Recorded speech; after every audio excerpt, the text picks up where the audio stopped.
Hey, Tim, welcome to the show. Thanks. It's great to be here. Yeah, I'm excited to have you on. Tell us who you are and what you do. The name is Tim Riddle, and I started a company about 6 years ago called Discover Blind Spots.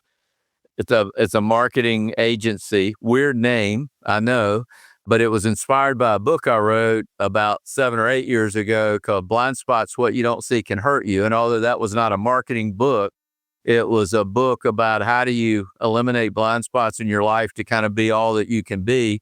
And when I was writing that book, I had did the unofficial, anytime you're writing, you're doing the unofficial poll where you're asking people, hey, what are some of the top blind spots that you experienced or whatever? And it seemed like communication was on everybody's list. And so what came out of that was maybe there's a company here that we could help businesses or organizations uncover blind spots in their marketing and messaging.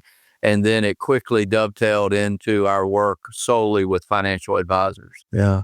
Now, how did you start the agency? What made you go, I want to jump into the agency business? Maybe one day I'll write a book about this is not the way you're supposed to do it. When I started the business 6 years ago, it was obviously just me. And I just had a vision of, obviously at the beginning, it was if you were breathing and you had a little extra money, you were probably a viable candidate for us. Oh, yes. And I don't know. I felt like there was something, before my time on this earth was done. I remember standing in my kitchen and I said to my wife, I was going to change careers. And I was like, we have no client. Nobody knows what we're going to do. Nobody cares. Nobody wants to do business with us. But I don't think I can go to my grave and not at least try this. And she's always been a great trooper. She was like, I'm with you, whatever you want to do. So it started, and first client was, hey, can I do this for you for free? And you'll just say something nice about me. And the second client was, can I do something for like half price? And you say a little bit of nice things. But really where the business began and started where it is today, a good friend of mine is a financial advisor. I never had plans to target that market. And we ride bicycles together, and we've ridden thousands of miles over the years. It was a Friday afternoon, and either he called me or I called him and said, hey, let's go out for a ride this afternoon. And I met him not too far from my house. There's like a little park, and so he brought his bike, parked there. We hopped on.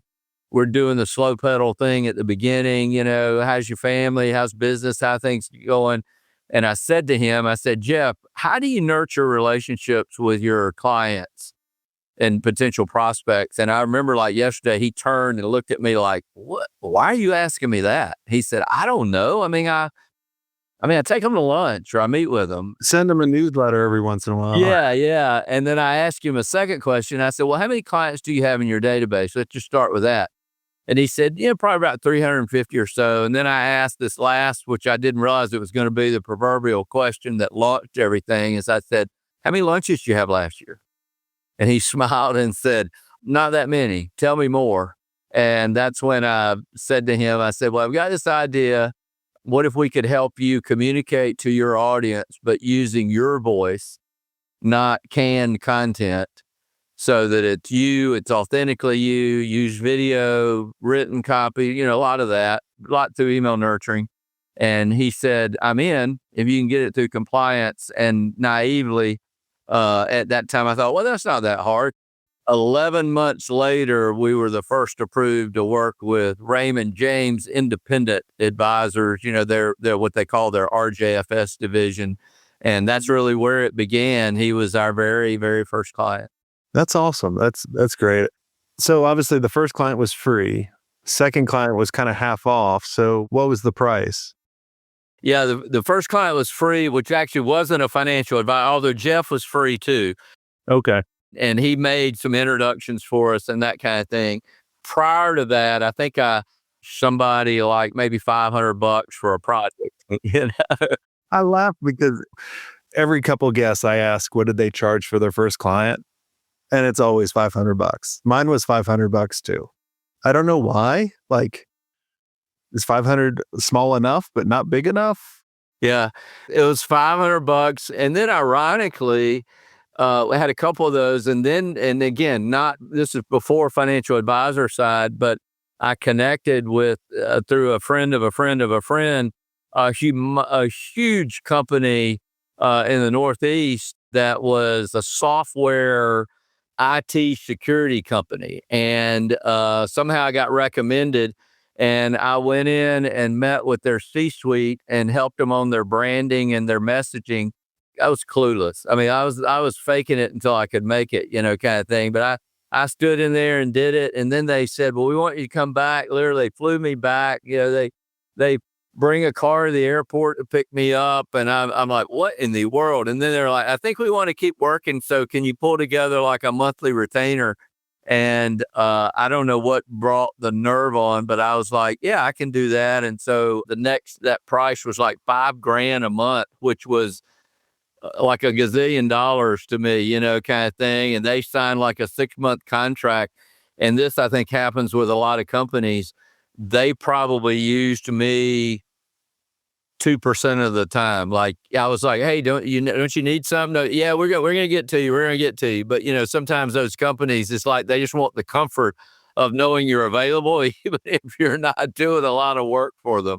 That's It was crazy. a short-term gig, but it filled a nice gap, for about 6 months. Yeah. Let's talk about some gaps in communication. It's really big with me on really all parts of things from when I'm buying, because that's one of the biggest frustrations. For example, I just bought a new car a little while ago, and the dealership, they send you a survey. And I think they want all perfect scores, All right. but they barely communicated. I asked them a bunch of questions after the sale, and they never got back to me. Before, they were very responsive. Afterwards, they're like, "We got your money. We don't need." So I put that in the survey, and they immediately called. "Well, how can we get the perfect? Like, I'm getting paid commission on this." I'm like, "Your communication was horrible." Right. Right. And I see that with, a lot of the agencies I've hired. And that's the hard thing too, is like all the agencies I hire, I never hire from my mastermind because I don't want to eat and so I've always been having a hard time. Like their communication is so bad. So what are some gaps? How do we improve as agencies? How can we make sure we're not missing some of the blind spots in communication? Yeah, it's a great question. And I don't know that I have a perfect answer. I will tell you that the bar is pretty low, Very low. so Just return my calls or return an email. yeah, when we started the business, I'm a big values guy, like more than mission vision. I'm not anti mission vision, but I think a lot of mission vision statements get written and put in a drawer, and nobody really knows what they are or whatever. But I always say your values influence your character, which influences how you interact with people. So if you live out your values, then you do it. So our top value is to be highly responsive. And I admit when we started doing that and I kind of announced that, okay, this was going to be, it was sort of like, why is that one? And I said, because 99% of the people are not. So we're going to be that much ahead of the game. But back specifically to answer your question, I think there are two things. I do think that responsiveness is helpful. I don't think it has to be, long drawn out kind of things, but I always say silence is our enemy. And when you probably had that, I've had this, where somebody's supposed to communicate with me and they're not. What do? You immediately start to connect dots about that relationship that probably aren't true, but you do, right? And so I always say, so why would you give up your voice to whatever to allow somebody to start thinking that? Why? I don't understand that. So just trying to be able to be able to, you don't have to have all the answers, but to be able to respond. And sometimes I find that it's even helpful if somebody asks something, I can't deal with that right now, is to be able to say, "Hey, I got your message. I'm slammed for 3 days, but I'll get back to you," kind of thing. It doesn't mean you got to drop everything all the time, but just that little piece of knowing. I don't want people to think, what is he doing? We work off of a retainer, and I always tell our client, I say our number one response value is to be highly responsive. If we are not, you can call me out on that. I never want you to wake up one morning and say, "I wonder what they're doing." Like I haven't heard from them in forever. I think that's the quickest way to lose. But then the other thing I'll say this about communication that I think we forget is that I think we we all have a communication style and no two are the same. And I think one of the problems is that we expect everybody to communicate with us exactly the way we like to communicate. And so some of the things we've tried to do at the beginning when we on-ramp a new client is say, how's the best way to communicate with you? Are you a text person? Are you an email person? Are you a phone call person? We will adapt to you. You let us know. And I remember I had a friend one time who was a sales guy and he was terrible at communication. And I realized I was beating my head against the wall. And I was like, wait a minute, I'm trying to make him be something he's not. So why don't I figure out what's his best mode of communicating? And that would lower my blood pressure because I can adapt. It's easier for me to adapt than try to make everybody adapt to my system.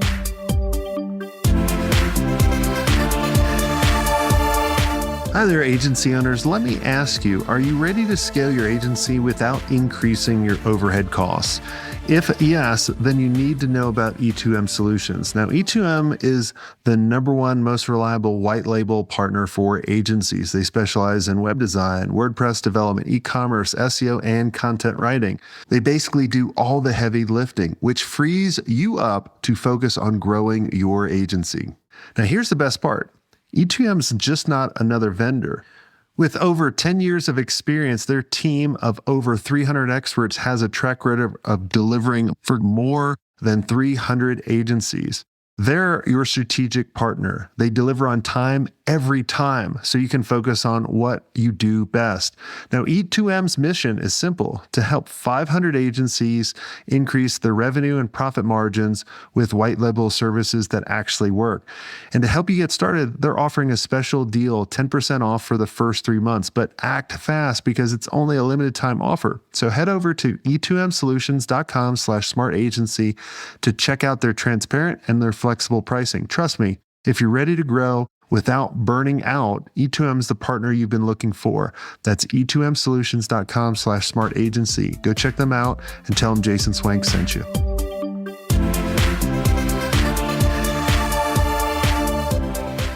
Yeah, I hired an agency many years ago, and this was before I had Slack. We do Slack for all our communities. And, Slack was probably rather new at this time. And they were like, all of our communication is going to be over Slack. Like, they forced me to do that. And I did not understand Slack. I hated it.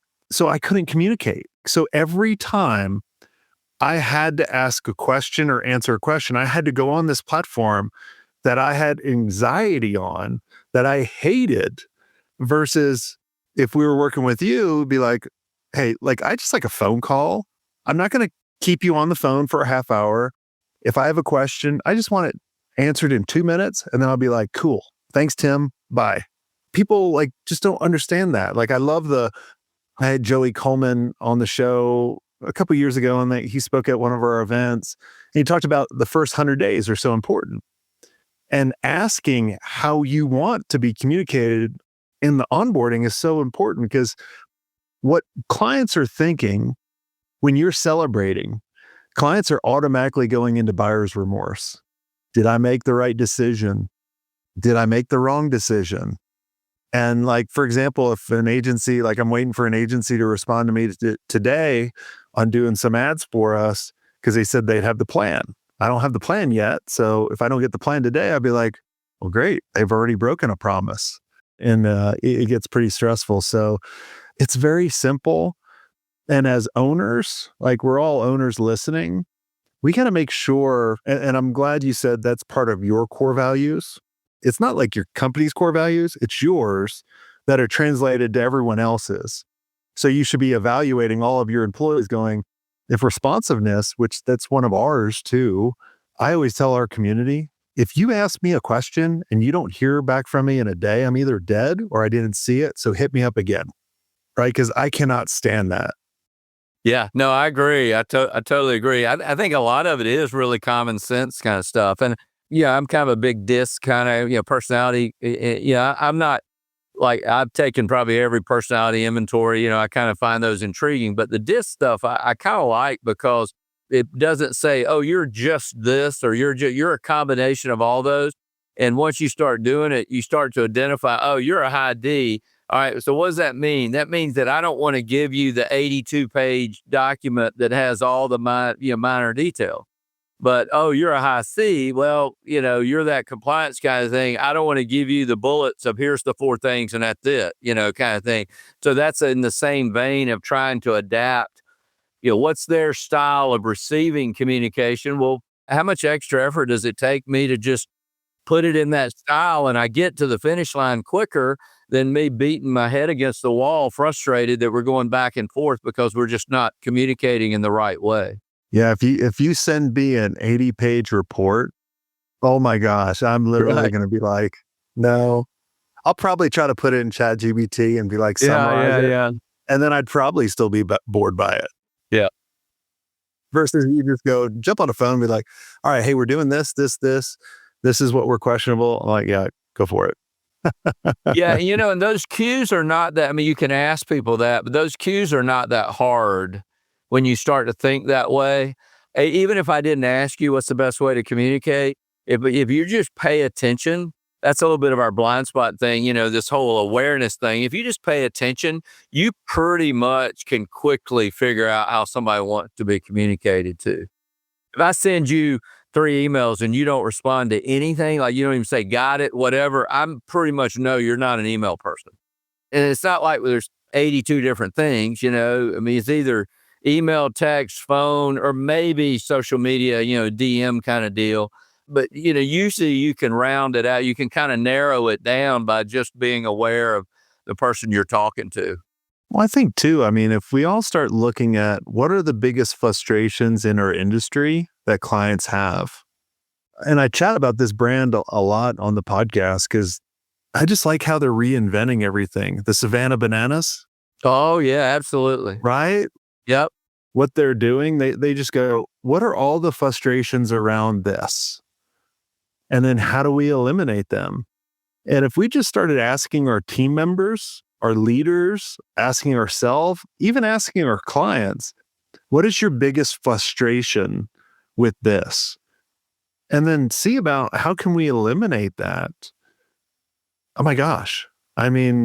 You're light years ahead of everybody else. You'll still have turnover and there'll still be problems. Like whenever any members join our community, I always tell them, I'm like, look, we're going to solve your biggest challenge you're having now, but that's going to create more challenges. Yeah. It's never going to be perfect. Yeah. It's always just moving the ball a little bit, getting a little closer and all this kind of stuff. But I think if we look at just the basics, we try to overcomplicate things and we think there's a silver bullet. And it's just like, look, that's just not it. Yeah, I find, and then back to kind of communication thing, I find that, if you're a business owner and you got some sales in you what you want to do, you want to sell, right? And when we on-ramp a new client, I have like a 2-hour session that we go through, and I have this big, massive mind map, and I ask them 1,000 questions about different things.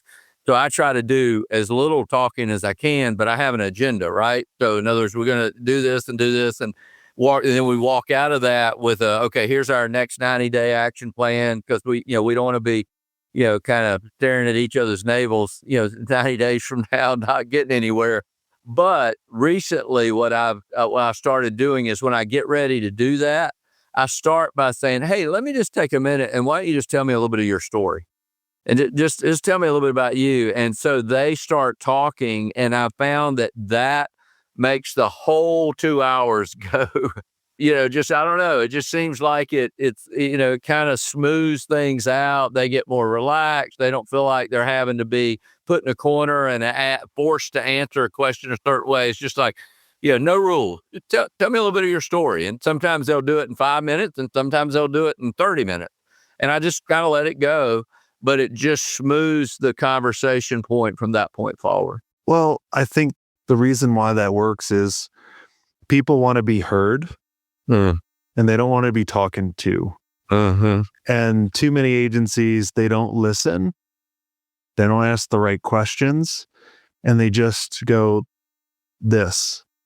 And then the person's like, well, even though, let's say you have, you go after financial service, the industry, so you know everything about that. And probably within the first 5 minutes, you could go to them, hey, look, Jason, I know exactly what we need to do. But if you did that, they're not going to trust you. So Right. you need to sit back for 2 hours. And you remember that show? I used to love it when I was really young, Columbo. Well, recently I was in an attorney's office, and he wasn't there.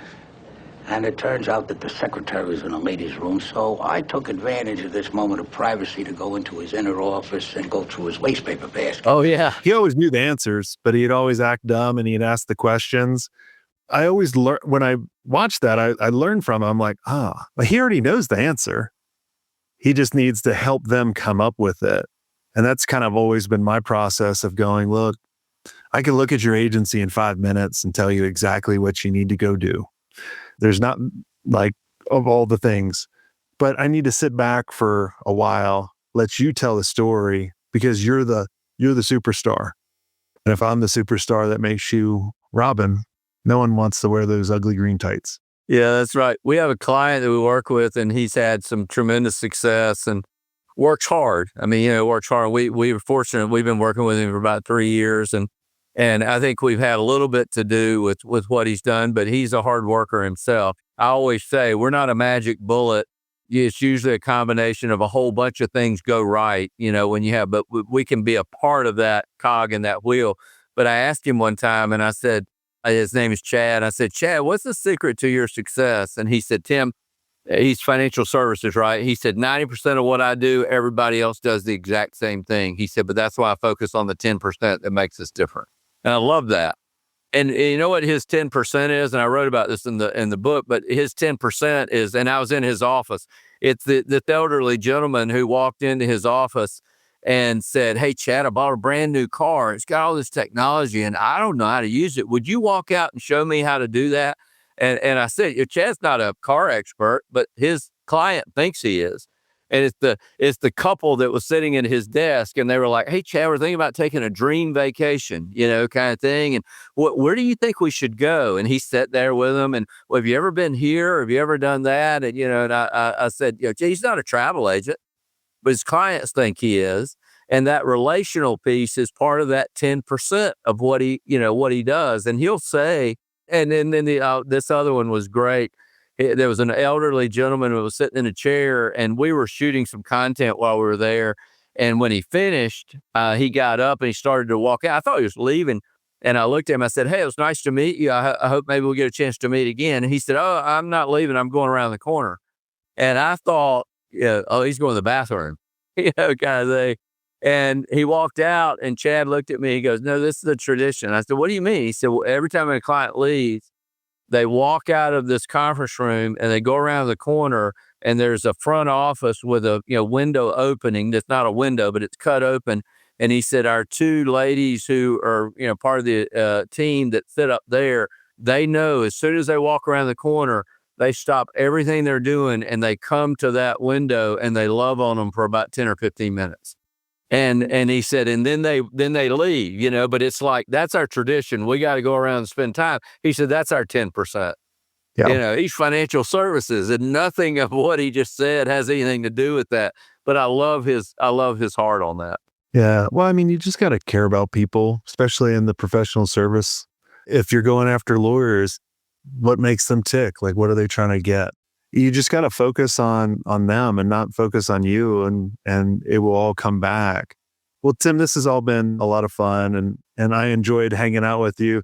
Tim eats lots of desserts. I kept sending him desserts at this event. He's like, I don't know if I should get two. And so I kept bringing him desserts and he kept eating them. So I was laughing, but it was fun hanging out with you there. Is there anything I didn't ask you on the podcast that you think would benefit the listeners listening in? I always say from a marketing standpoint with our clients, one of the things that it took us a while to get the language right for them. Obviously, we're passionate about communication. In fact, when people say you're a marketing company, and I say, not really. We're a relationship building company that hopefully leads to sale. You earn the right to ask for the sale. But I always tell people, I say, listen, in our business, I say, you're in a relationship business. Don't put a transactional marketing strategy over a relationship. But that's the worst thing you can do. Now, if you're selling a product and it's transaction, great. Nothing wrong with that. But understand there are different levels of that. and, figure out where you are and figure out what that right fit is. And that helped us to kind of identify to not frustrate clients when they're, when they'll say, okay, we hire you, we're going to triple our business in 90 days, right? I'm like, no, probably not. You need to go pay that money to somebody else and make that promise, because we're probably not your answer for that. Yeah, awesome. Well, Tim, thanks so much for coming on the show. And for everyone listening, if you want to hang out with other amazing people like Tim, where we can see, I'm going to use your terminology, see your blind spots. One of the things, when I was running my first agency that I really wish I had was a community of people I can get together with on an ongoing basis and really have a lot of fun. And one of the things that we've been doing over the past couple of years is creating really cool events for agency owners. And if any of you guys want to meet other amazing agency owners that are vetted and have a lot to contribute and haven't figured everything out either, they're not the know-it-alls and they all are very humble. If you want to hang out with us, make sure you go to our website, go to agencymastery.io and click on events and see the events that we're coming up with. We'd love to have you guys there. And until next time, have a swank day.